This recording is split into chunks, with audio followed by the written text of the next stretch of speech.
อันนี้ก็จะเป็นบอนนอนของน้องนะทุกคนเลยเบิ่งเวลายามหนาวๆนี่คือหนาวเลยจะบ่มีปองเยี่ยมทุกคนแนวอัดไปหม้อของน้องก็ประมาณซ้ำนี้อันเดียวนี่ทุกคนเลยแล้วก็ซองซ้ำนี่แหละหม้อของน้องนะหม้อให้กินของน้องนะกินข้าวล่ะจาบังเนาะ อาหารกินก็คือหน่อไม้ทุกคนเลยน้องเชียนย่างข้าวนี่อ๋อสิแบ่งสิเอาไปให้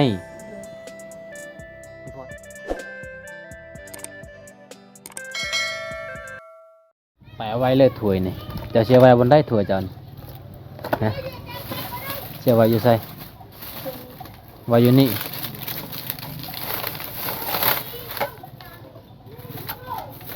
อันนี้ก็จะเป็นถ้วยแล้วก็มีจานพร้อมเอาไว้อยู่นี่มื้อแรงน้องกะว่าสิให้อีพ่ออีแม่ทุกคนเลยว่าสิมอบให้อีพ่ออีแม่อันนี้ก็แกะแล้วก็ซีมลองเบิ่งเด้อมันแม่นเป้งนัวหรือว่า แม่นเป้งนัวหรือว่าเกลือบ่วงกับบ่ฮู้คือกันทุกคนเลยเพราะว่ามันแตกต่างหลายจากของฝั่งลาวนะของฝั่งไทย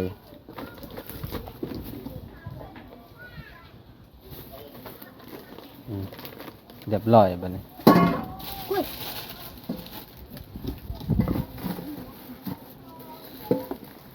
บัดต่อไปอันนี้ก็คือถ้วยเจ้านะอันนี้คือถ้วยเจ้าเนาะสำเนียงบ่ถ้วยเจ้านะโอ้ทุกคนเลยอันนี้1 2 3อันทุกคนอันนี้ก็จะเป็นหน่อไม้ได้หน่อไม้ที่น้องกินตอนเช้านะพี่น้องเว้ยหลังจากเจ้าได้ของแล้วเจ้าก็สิไปใส่ต่อน้องไปให้ สิไปให้บ่โอ้ใกล้บ่น้องให้น้องนะใกล้ปานใดประมาณจักลักบ่ฮู้ โอ้ยลักก็บ่ฮู้เนาะเอาทุกคนตอนนี้ก็น้องว่าสิไปให้สิไปกับไผไปคนเดียวเจ้าน้องเจ้าด้วยซะหึ เป็นไอซะแล้ว โอ้ยทุกคนเลยญี่ปุ่นน่าจะเข้าปากเข้าดังน้องล่ะ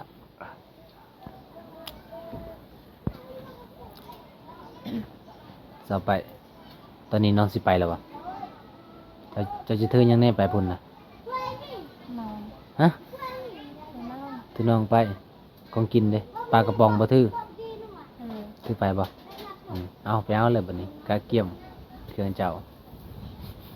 น้องว่าสิออกให้ทุกคนเดี๋ยวบ่วงกันสิขอไปนำน้อง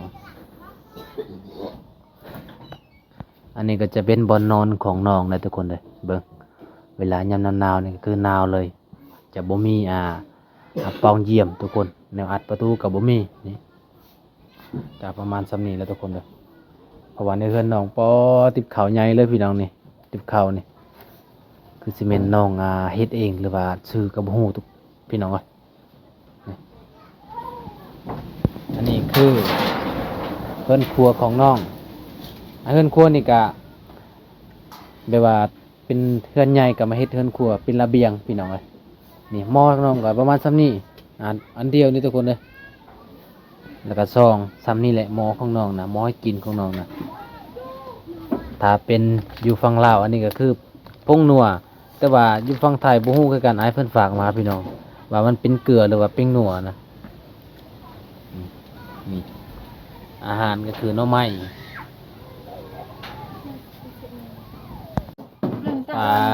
อันนี้คือน้องซ้ายจะบอกฮะ เลย กินข้าวล่ะจาบังเนาะ อาหารกินก็คือหน่อไม้ทุกคนเลยน้องเชียนย่างข้าวนี่ แดง หึ จะไปให้ อ๋อสิแบ่งสิเอาไปให้ เลย อีพ่อไอ้แม่เจ้านะบ่ได้ถือเข้าไปวะ คือเรื่อง ถือคือกันอ๋อแต่ว่าเพิ่นถือบ่หลายเนาะน้องก็สิได้เอาไปทุกคนเอาตอนนี้น้องก็สิได้กะเกียมสิได้ออกให้ทุกคนบ่วงก็สิขอไปนํน้อง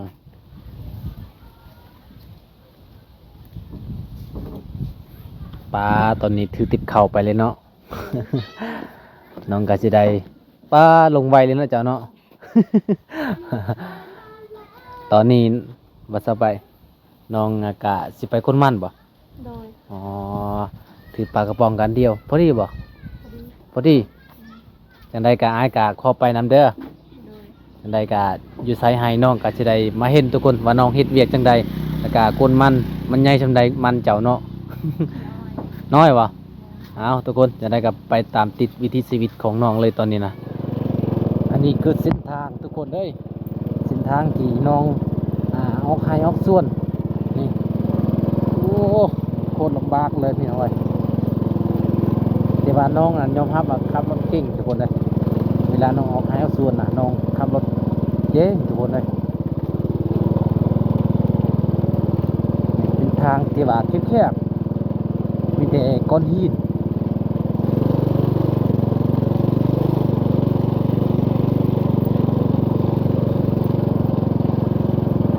เพื่อที่ฮอดให้น้องกับโมเมนต์เรื่องง่ายเลยพี่น้องเอ้ยจากทางไหนทางยาแล้วบัดนี้เอ้าบ่วงกับบ่เคยได้ไปทุกคนเลยเพราะว่าไปนำลังน้องเป็นครั้งแรกเลย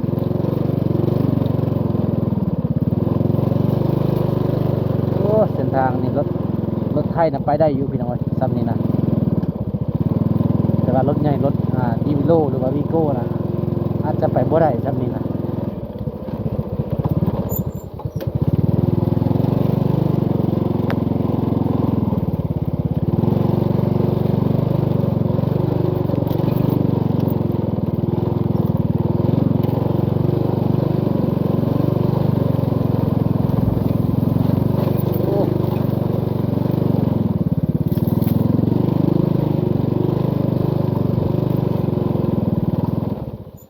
เอาทุกคน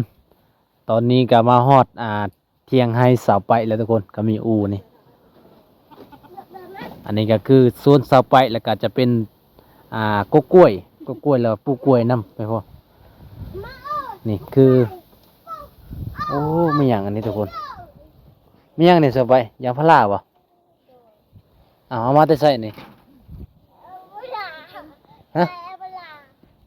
อ๋อมันมาแต่พุ่นบ่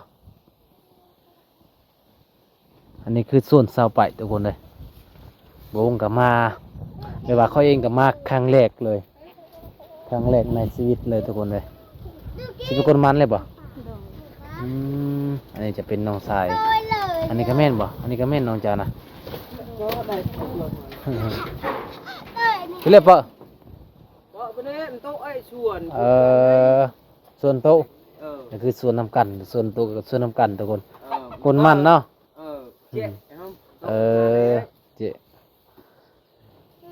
จะได้กินข้าวแล้วบ่จะโดยจะบ่ ยู่อ่ะ ยังไม่กินเนาะ อันไหนยังทันกิน ยังทันกินทุกคน ห เลย นึ่งโมงเลยยังทันกินกลางเว้น โอ้ยังบ่ทันได้กินข้าวเว้นเนาะนี่แหละทุกคนเลยวิถีชีวิตเซาให้เซานาก็ประมาณซ้ำนี้ข้าวบ่เฮ็ดก็บ่ได้กินถ้าเฮ็ดก็บ่ได้ว่าทั้งรวยทุกคนแต่ว่ามันก็พอได้กินนั่นน่ะเอาทุกคนเอ้ยมื้อนี้ก็มาออกที่สวนสาวไปทุกคนเพราะว่าเป็นครั้งแรกเลยที่ค่อยเองก็ได้ไปตามติดวิถีชีวิตของน้องเพิ่นอันนี้ก็จะเป็นมันต้นเลยทุกคนเลยอันนี้มันสำปะหลังอันนี้เบิ่งใหญ่ยาวทุกคนเลยพุ่นคืออีเมสาวไปแล้วก็อีพอสาวไปมากวนมันมื้อนี้เขาเจ้าก็บ่ได้เอาแฮงกันนะสาวไปนะทุกคนบางครอบครัวนะเขาจะเอาแฮงกันมันก็สิไว้แต่ครอบครัวสาวไปก็บ่ได้เอาแฮงถ้าเอาแฮงกันนี่มันไว้ทุกคนเลยอันนี้ก็บ่งามบ่ได้เขาเจ้าก็บ่ได้รุดได้นี่แหละเขาเจ้าบ่รุดก็มีแต่ปลูกแบบตามธรรมชาติเลยโอ้มื้อนี้อากาศดีลมพัดแต่ว่าแดดบ่แห้งทุกคนพอดีโอ้โหอันไหนบ่ปงเนี่ยฮะนี่ทุกคนเลยมันสับพลังบ่ฮู้ว่าเป็นพันธุ์อีหยังก็บ่ฮู้เลยแต่เขาเจ้าก็น่าจะใส่กระสอบเจ้าถึงเป้าอ่ะเนาะว่าหยังมันเจ้าถึงเป้าบ่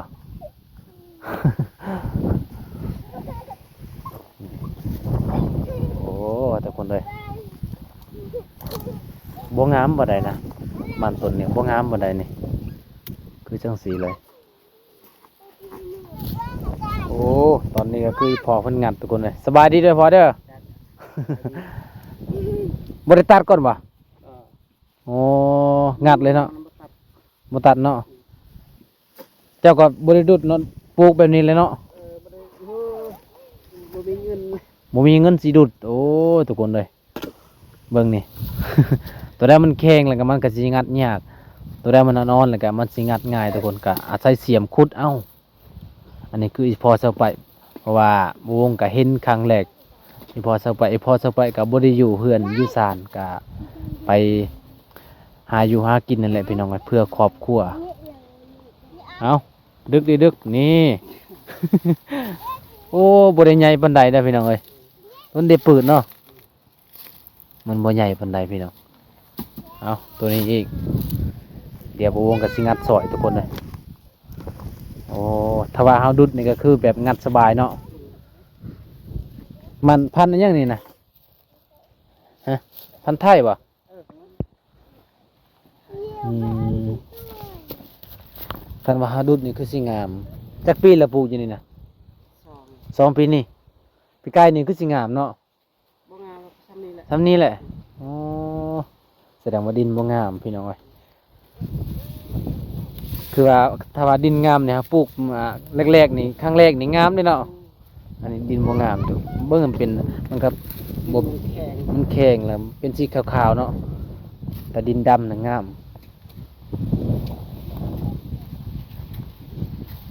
ไปเบิ่งเสาไปขุดก่อนทุกคนเลยเอ้ยนี่อันนี้ก็คืองัดบ่ได้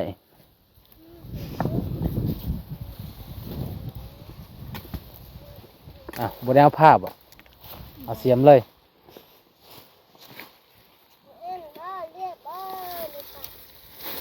โอ้เนาะ มันต้นกับบ่ได้ใหญ่พี่น้องมันบ่งามเอ้ยทุกคนเลยนี่นี่ก็คืออีพอเพิ่นงัดอันนี้คือยางพาราบ่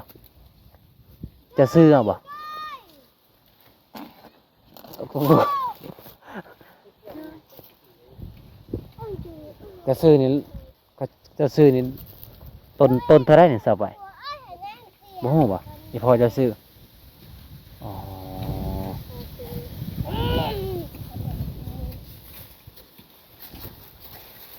เอาหลังจากอีพอเพิ่นงัดแล้วต้องได้นำนี่ได้นี่ต้องนำจังซี่เลยบ่เอาไปปลูกบ่นี่นะ โบ ปีนี้นะบ่ได้ปลูกบ่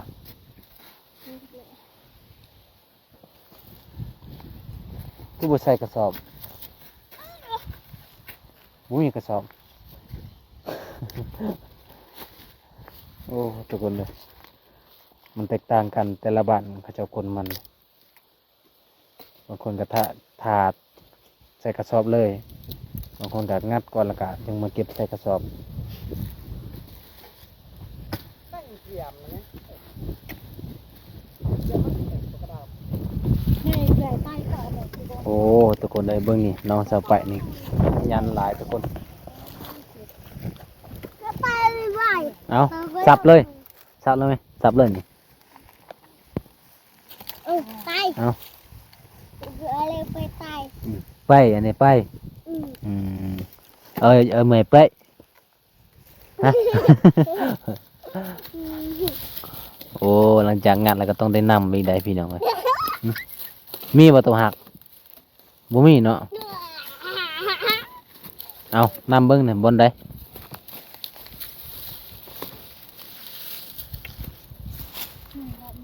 อันนี้ก็เป็นน้องสาวของส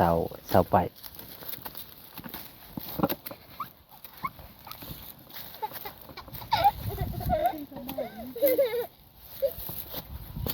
บนใส่กระเป๋ามันนะบนเจ้าโต้ยปะปะแบบนี้แหล้วเนาะ แล้วคันไปเอาหมองอันนี้เบิ้นกระบาดก็หมอไปหมอจากเบิ้นก็จากป่ารออันที่ อืม เมื่อเราบ่สไปมันเลยพ่อก็คืองัดเนาะเจ้าก็เป็นผู้นำพี่น้องเอ้ยนี่เอาตัวดำมันหักแล้วก็น้องก็สิขุดอีกเลยโอ้ตัวน้อยๆยังก็เอาหมดเนาะเป็นเงินทุกคนเลยเอาน้องทรายเป็นครับเอาขี้โมกก็บริสุทธิ์เลยเนาะขี้โมกนะ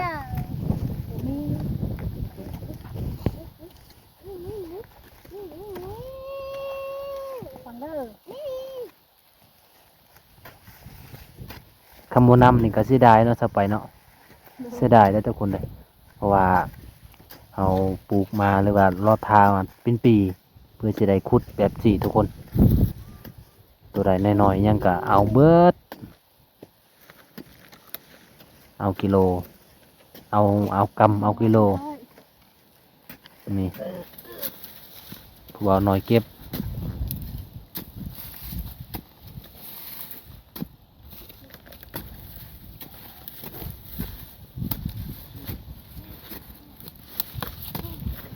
ใหญ่บ่ตัวนี้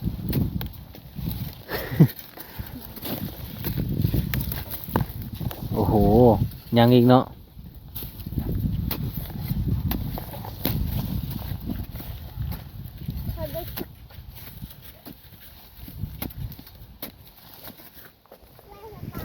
น้องสาวของเสาไปกับขยันเลยมันก็คือโอ้ยทุกคนเลยมันเป็นหัวสีขาวนี่มันบ่ได้ใหญ่